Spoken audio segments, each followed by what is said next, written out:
Welcome back to another edition of the Gentleman Style Show. I'm Baldwin. And I'm Preach. And today we've got some real topics that we need to get into, sensitive topics, some things that we really need to discuss in our community, so we brought in an expert. And actually, I believe the month of July is Minority Mental Awareness Month. It is. Did I say that right? That's correct. Okay. So we thought it'd be appropriate to bring in a specialist, a professional that has some insight into that arena. So without further ado, I'd like to introduce our next guest, and Conseula Alexander. Thank you for having me. Oh, Thank you for showing up. I know, right? You know, Sharing your sharing wealth your of knowledge expertise yes. with us. So, I like to start off with this, and you tell me if I'm wrong, if I'm right. I saw a statistic out there that said 1 out of 5 people is inflicted with some type of mental illness. Is that correct, or is that statistic off? Well, it depends on your source. Okay. So, if the statistic probably came from a government website, National Institute of Health, something of that, CDC, it's probably pretty accurate. Okay, that's fair.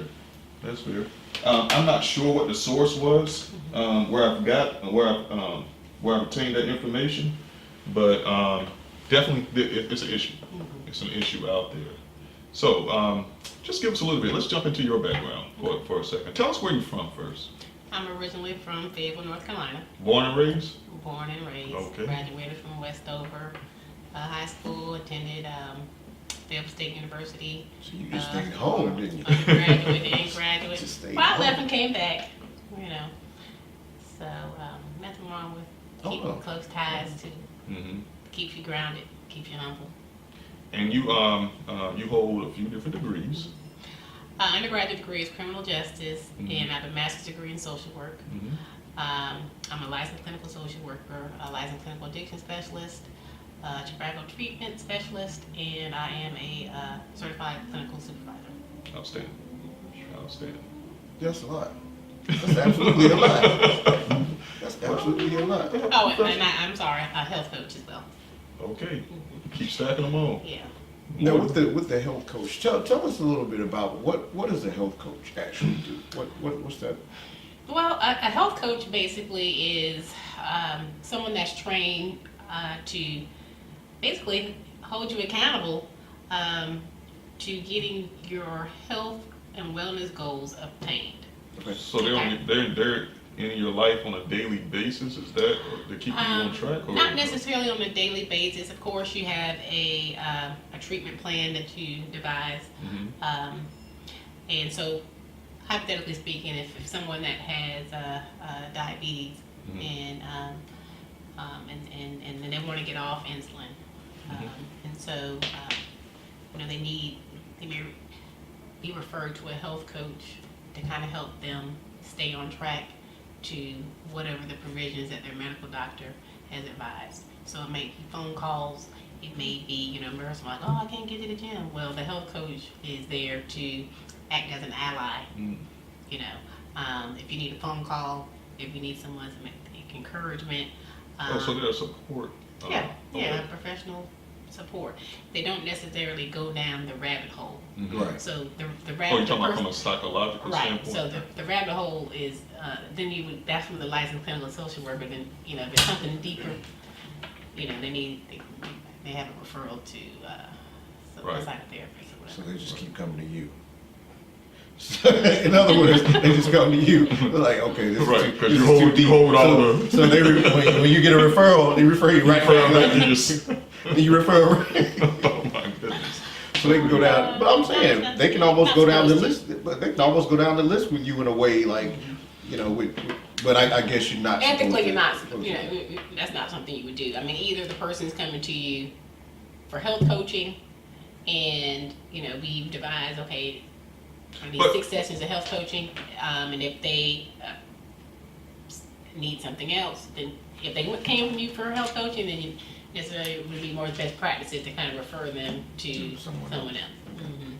But as a tool in holding all those certifications and those degrees, you find it helpful to identify certain issues, because you can see it, because you kind of span the spectrum of.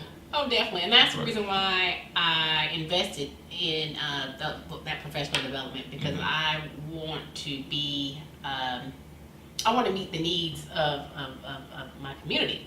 So, someone may just be in a stuck point and may not necessarily have a DSM-5 diagnosis, Right. and they need health coaching. Right. They're overweight, or and they just need someone to push them, Right. hold them accountable, versus someone who is clinically depressed.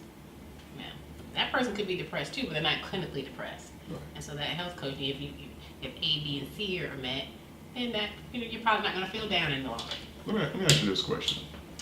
Say if we're in a room Mhm. full of people. Let's say if there's 10 people in here. Mhm. It's not full, but for this area, it's 10 people. Are you able to identify by certain signs or mannerisms of a person that could be possibly experiencing some type of mental condition? And if so, what are basic signs that you look for in someone like that? Honestly, when I'm out in the public, I'm not looking for something Surely wrong. you diagnose people all the time. Um, Surely you do. No, I don't. Okay. But I will say it seems like I'm always working. Because I have a social life just like anyone else, and I can be. The moment I tell somebody what I do for a living, because that's They start typically talking, part. And but I feel like I'm put in that position for a reason, and found that support that person needed at that time. Mhm. Happened on my last cruise, Mhm. and I just kind of feel like, hey, this is my gift, and if I can make someone, give them hope, Mhm. then So what particularly happened on your last cruise? We don't know this individual. Can we talk about it, and we can give them some type of, you don't have to say their name or anything like that. What was that scenario like? we were sitting, I was sitting at the bar, and another lady sat down, and just social, because when you're on vacation, everybody's kind of social, and then Right. came up, oh, where you from? And it's like, I'm from Charlotte, Right, and I right, was like, oh, okay, and what do you do? And then she had asked me, was I familiar with some modality, and then she started explaining that she had went to counseling before, and basically had a rough time. She was in an abusive relationship, and then we just kind of, So she just opened up without you saying anything? Mhm. That's interesting. And so I'm not going to cut a person off. People need an outlet, Right. and I feel Yeah. like when they open up Yeah. like that, it's something that they need to get out. Right.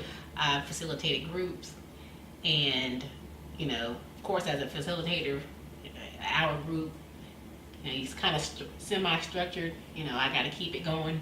You gotta stay on schedule. Got to stay on schedule. However, when there was one instance I can recall where I explained to the group after it was over, because this person wasn't even a member of the group, but Right. she was there as a support. Mhm. I said I didn't stop her because this is what she did. It was therapeutic. This was therapeutic for her to share her story, Mhm. and hopefully, she found the benefit of why there are support groups, Mhm. and maybe she'll be back Right. to get help that she needs. Right. We're talking about mental health, especially in the Black community. What do you find the biggest challenges in terms of making us understand we need to be more aware? Really, there's two things: access and the stigma. There's just a negative stigma about mental illness, and people don't want to have that conversation. I'm sure in every African American family, they can recall that uncle or that stayed in the back room, I knew you could say that. and you just didn't. You ain't go back there and You mess just with didn't it. go back there. Yeah, they told you don't go back there and mess with them. You go back there. And you know, as long as there is a negative connotation surrounding it and it's not normalized, there's going to be that shame and guilt. And when there's shame and guilt, you're not going to have that. You're not going to feel comfortable to talk about how you're feeling and what you're going through. You know, kind of like with the LGBTQ. You know, fortunately, it's becoming more accepting. But you know, can imagine, you know, the youth who suffer. You know, because there's a high correlation to suicide. You know, I think it's going. You know, it's going down. Mm-hmm. But you know, actually, I read a statistic. I think for African Americans, boys between the ages of 10 and 14, from 1986 to 2016, I believe, Okay, so it jumped like 233% Really? suicide rate. African boy. Yeah, African American African-American boys. Yeah, and I'm sure you kind of can recall hearing about some of the news where they've hung themselves, they were bullied or whatever. A lot of them have been possibly Sexually assaulted. not necessarily sexually assaulted, but having some identity issues. Mhm. Oh, okay. I see. Right, Yeah. right, right. So That's also, I think, I don't know if that's part of that statistic, but I've noticed that a lot of transgender suicides and the volatile nature that, you know, they meet their demise and kind of like, you know, trying to date and be yourself and not feeling accepted, and then when you think you're accepted, all of a sudden somebody pulls the rug from under you, and it's just a lot of, I guess, darkness around trying to find your way. Mhm. So I just kind of wondered if that's in there, you know, especially, you know, for the young male who decides, okay, I want to be a female, or the young female that says I want to be a male, and it's just, you know, like, I mean, 10 years ago, I don't think any of us could sit here and fathom that, you know. it'd be so prevalent. Right. Yeah. But I think I really believe it's a good thing. I'm sure you're not aware, and I'm sure you're not aware, but recently, you know, my daughter has shared that she prefers people of the same sex. And you know, initially, you know, of course, it came out of nowhere. You know, Right. well, I felt like it came out of nowhere. And but then when she expressed that she had how hard it was, you know, trying to pretend. I'm like, Kennedy, we would go get your hair done. We were getting our nails done. And she was like, Mom, I was pretending. I was trying. And I just had this aha moment. I said, that must be a hard life, not being your authentic self, trying to be somebody that you're not. But it was what I needed. Right. Because it opened my eyes to the struggles that so many women and men must be going through, you know. And you're close to it. You're so close to it, but not aware Right. of Right. Now, you know, I'm sure in some families, a lot of times, because I've had that too in our family, where the person may come out and it's like, oh, you may have realized we've been, you know. Like, you're not telling us anything we don't already know. We love you anyway. We always knew. Good for you. Like, it's not like, we're so proud of you. I don't know why you just It go takes there. a lot of courage. It really takes a lot of courage. But that's a real thing though, and I often think about my kids, and you know, because everything is so open right now, and it's out there, and they have access to see so much out there, and the messages that they're receiving, you don't know until you know, until they actually tell you. Exactly. You know what's going on, and I've had that. I mean, I don't know how you looked at it, but I've thought about that. I'm wondering, is my daughter going to be this way or that way? Because I said something one time about I forgot what it was, and it wasn't anything negative toward that community in that way. I was just, it was about the bathroom issue. We were having a conversation about that. And I just shared my thoughts about that from a father's point of view. Right. I said, well, I wouldn't want someone that's not of a particular gender going in the female bathroom with you if it's a man, even though you identifying with a woman, because I have concern about that and everything. And she felt like that I had something against that community. It's not that I have something against it. From a father's standpoint, it's a safety. It's a safety. It's a safety thing. I think, and what I tried to explain to her, I felt like someone could pretend that they're one way just so they could have access to that. And she was offended by what I was saying. Now this is still a child, and she's trying to understand me. And I get her. I get what she's saying. But then with her kind of pushing back and being retaliatory somewhat about that, it made me think: could she be in that community and not really telling about it and everything? So there's questions, out there. And I mean, I don't think she is. I've been trying to figure it out. I think that's the thing. Don't try to figure it out. Well, I mean, let that progress, and if that's what it'll be. And then just support them. I actually went to my first Pride event. I actually went in Fayetteville, and I took my daughter, and there was parents out there with like a 6-year-old. I mean, like a young kids, and I kind of overheard like, well, at what point did you know? You know? And but it again, it's all new for me. I mean, I would have never thought in a million years. But I'm just like, Pride.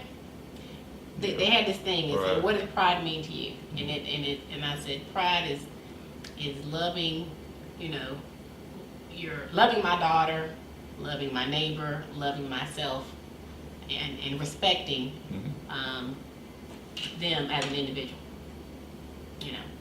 And at the end of the day, what their sexual orientation is doesn't affect me. And my daughter threw that in my. She was like, how does this affect you, like personally? And I couldn't answer it. And so it was very. How does it affect your mental state? Drawing it back in. Well, no, I mean it doesn't. It doesn't affect my mental state. But it can definitely affect theirs when they feel that they're not being supported, and that their families have possibly turned their back on them. How society may not be, welcoming. And I think, as families, we get caught up in what we feel like may happen. What job you may not get, who may hurt you, and that we don't have any control. Well, statistically, or just professionally from your own knowledge, is that something that's more prevalent in the black community over other communities? Violence? Or communities in color in general? Can you elaborate? Meaning what's more prevalent? What do I do? Not being accepted. Well, not being accepted. Depression. I know what depression. All of that. I don't necessarily can't associate it necessarily to the African American community. From a cultural competency perspective, but. You think it's more open in the Caucasian black community? Probably more accepted. Okay. And that's the reason why shows like what was the show?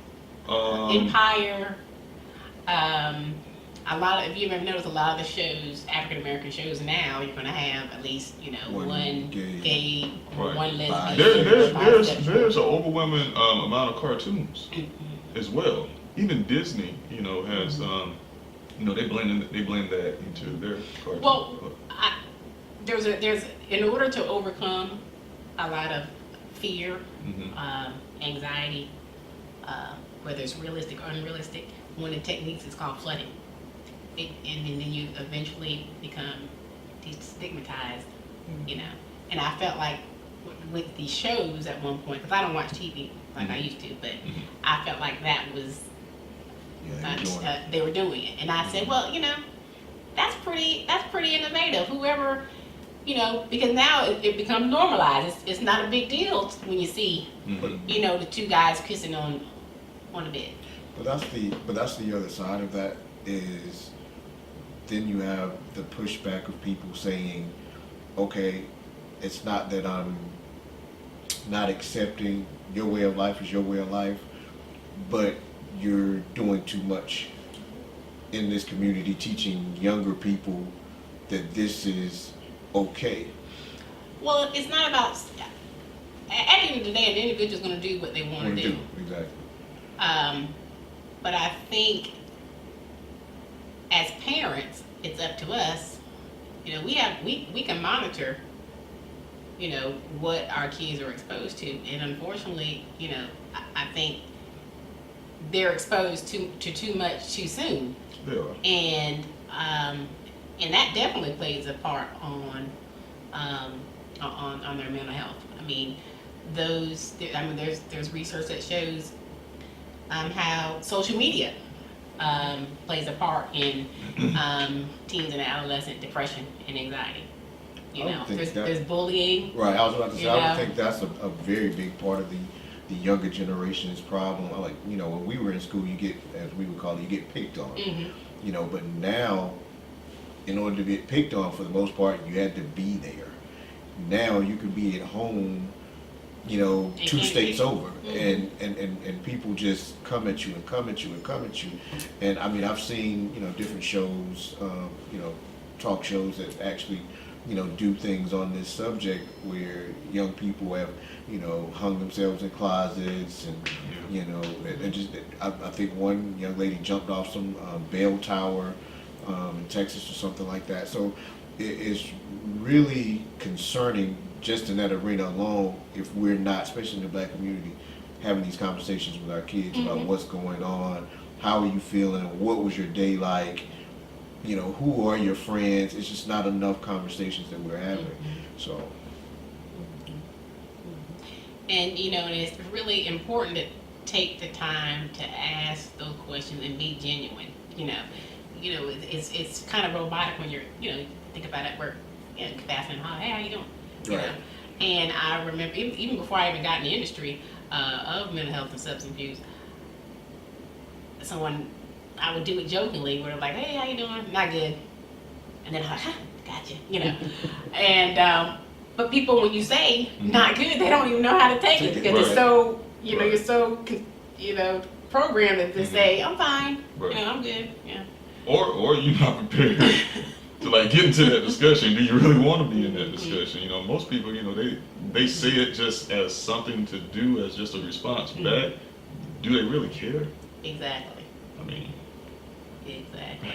So. And that's why it's important to have an adequate support system, whether it's natural supports or unnatural supports. Right. We do what we call an assessment. We ask about what does your support system look like, because that can be a factor in how resilient an individual is overcoming whatever their obstacle is. So tell us, I think we need to wrap this up. Do you have any words of wisdom that we could share with our audience, being that this is Mental Health Minority Mental Awareness Month? Okay. Do you have anything that you could share with us that would help someone out there that may be experiencing some type of issue, maybe they don't even know it? Okay. Reach out to your local NAMI, that's the National Alliance of Mental Illness. They have support groups. They have. Is it confidential? Oh yeah. And actually, mental health psychotherapy notes have a higher level of protection than Medical records? Yeah. Really? Oh yeah. And you can go on. Like I said, National Institute of Health. They have brochures and screeners. Talk to your primary care physician. What's really big now is integrated care.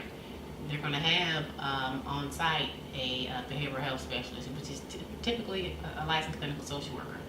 And they usually do it like as a warm transfer. You know, they'll do like what they call it's called a PHQ-9 screening, and that's a screening for depression and anxiety. I just also want to touch on too how the correlation between poverty, when you think about minority mental health, and as it relates to the prevalence of mental health conditions, food insecurity, related to depression, anxiety, diabetes, HIV and AIDS, cancer, really all of that, a lot of chronic diseases. So it's a direct correlation to wealth, as far as the probability of being having an issue versus really. Yeah. Mm-hmm. Well, I would always. You have to think about the stressors, Right, you know, what they're exposed to. Think about PTSD, you know. There's a documentary about how the boys in Baltimore, you know, already had PTSD from the community violence. Well, you know, on the flip side of that, people would think, oh, if you had a struggle and everything, you become stronger, you know, so he's saying not necessarily so. Well, you know, as a community, we're a resilient people, you know, and we have the ability to overcome. We've overcome a lot, but at the end of the day, we all, at some point, need some help. Right. And there's nothing wrong with asking for help. You know, there's nothing wrong with someone giving you words of encouragement, and instilling hope when you've lost hope. Right. You know. I think this was a very good talk. Do you have anything else? No. The other thing, if you could reiterate, what's the name of the organization? NAMI. NAMI. So you kind of told them what they do, but is there any other organizations that they may want to look for? I know you said the primary care physician, but any, you know, organizations where if you just need somewhere to be or something like that mentally, and you're not sure what's going on with you. And also say how they can find you if they need you. I own a company called Choices in Wellness, and it's located at 16 West Martin Street, Suite 206 here in Raleigh, North Carolina, downtown. Like I said, other organizations, it varies, because domestic violence is related to, has some relation to mental health. There's the National Coalition Against Sexual Assault. There is Futures Against Violence. There is a childmind.org that has a vast amount of information related to childhood mental health conditions. Well, she gave you the crutch. You got to go out there and do some things for yourself. So, Yeah. you know. Okay. You got to change your people, places, and things if you want to have a different outcome. Right. And that's not to sound cliche. I mean, you hear it all, you know, for those that are related to the addiction industry, it's real. You can't keep doing the same thing and expecting a different result. Right. Absolutely. I understand. All right. I understand. This has been a great conversation. Thank you so much. And we appreciate your wealth of knowledge and passing this on to our viewers. Yeah. Well, So, do what you do. hey, so once again, this is another edition of the Gentleman of Style Show. And you know, what we always like to say, there's no excuse for good taste. We'll see you next week.